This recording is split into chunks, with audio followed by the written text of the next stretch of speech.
ఏదన్నా ముచ్చటస్తే లోకంలో కాకులు గట్లనే ఓడతాయి అని అంటారు చాలా మంది.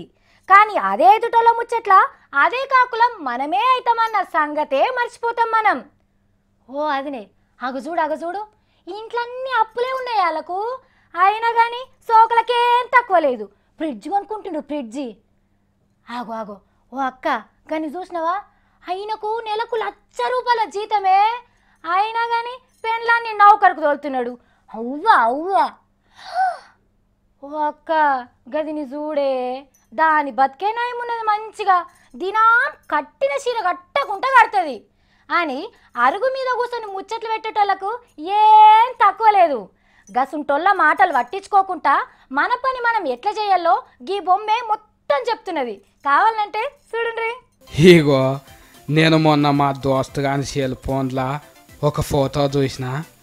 అది చూసి నాకు చాలా వచ్చింది. గా ఫోటోలా ఒక గాది మీద 2 ఆల్మోగోలు కూర్చొని ఊరికి పోతుంటారు. నాడు మాట్ల 2 తొండే మనుషులు ఎదురు వాడి ఇల్లు మనుషుల గాడిదల పాపం ఒక గాడి మీద 2 ఎక్కిపోతున్నారు. అనగానే ఇంటి ఆమెను దింపి పెనివిటి సఫార్ చేసిండు.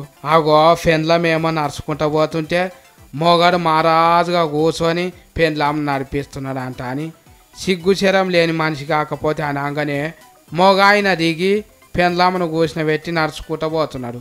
మళ్ళా ఆ సిపాయిలే ఏరు వచ్చిండ్రు. హో అబ్బో గీ మనిషి పెండ్లం ఏరు చెప్తే అదే అయినట్టున్నాడు. ఆయన నడుచుకుంటూ పోతున్నాడు, పెండ్లాన్ని గాడిదని ఎక్కిపించిండ్రంట అన్నాగిండ్రు.